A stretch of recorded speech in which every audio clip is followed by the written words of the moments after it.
2017 QAS test. And 29 says the last sentence of the passage serves mainly to. So this is a serves mainly to type question. There's a couple ways to think about it. The two ways to think about it is that the first is when we're talking about serves mainly to, we're sort of talking about what's called maybe rhetorical function. This is basically talking about the mechanics of the piece of writing, right? Maybe we're asking a bunch of questions, and those rhetorical questions are used to sort of move the argument around. Maybe we're emphasizing something, so we're using, I think it's called anaphora. I don't know, you can check me on that. I am an English major, but I don't know any of those things. So anaphora would basically be the repeating of one phrase after another, after another, after another, that's emphasizing something. That's what we mean by rhetorical function. So if we're talking about the last sentence, it could be being used in a rhetorical sense. The other thing is it could be being used in sort of just content. Basically, what does the last sentence mean?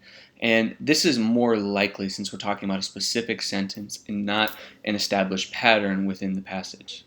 So 29, we're looking for the last sentence, what it serves to do.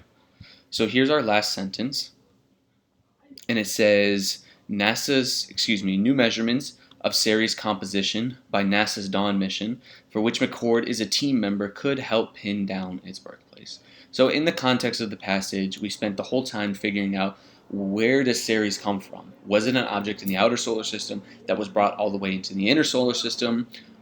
Or did it originate within the asteroid belt because it has the right it has the right composition of materials and everything sort of matches?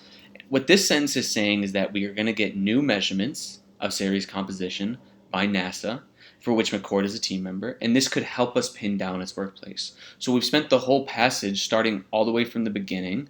But then we looked at one of the theories, which is McKinnon's theory, and Botka and Labinson's talking about the NICE model, talking about maybe how Ceres originated farther out and then was brought inwards.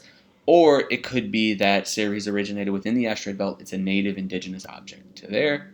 So what this sentence does is it sort of closes the whole passage by saying we have this new mission by NASA, which is going to help pin down its birthplace. So what it's sort of doing is maybe suggesting that there is going to be some sort of answer to the question that we get, or we may get new evidence that could help us determine what's real, what's right, what's wrong.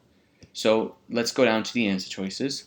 A says hint at a possible weakness in a claim. Hint at a possible weakness in a claim.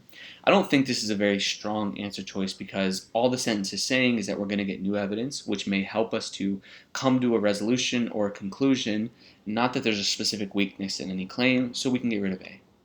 B says emphasize the critical nature of a decision. This would essentially be if the last sentence says we need to figure out where Ceres comes from because it's going to have a large impact on our lives or on our scientific theories. It's a really important thing, so the decision that we make is going to be critical. It doesn't talk about that. All it says is that there's new evidence that may be coming that may help us to figure out the answer to the puzzle. C says allude to a potential resolution to a puzzle. Nice. I like the way I said it because now this perfectly matches it. Allude to a potential resolution to a puzzle. We have this dilemma. We have a puzzle about where does Ceres come from, and this new data from NASA may help us decide. We may get a resolution, so C is a good answer choice. D says reconcile two opposing positions on an issue. Now we have to be careful here because we may think, well, if they get the evidence, maybe that will reconcile the two positions because one will have to concede to the other, or maybe they'll find out that they're both sort of right in their own way. I actually don't know how that would work. But maybe that's the line that we're thinking of, that we're going to reconcile these two positions. But what we're asking is what does the last sentence serve to do itself? So not basically what will the evidence do, but what does the sentence do? The sentence itself doesn't reconcile two positions. The sentence suggests that we're probably going to get new evidence that will answer our question. So D is not a good answer choice, which is going to leave us with answer choice C for question 29.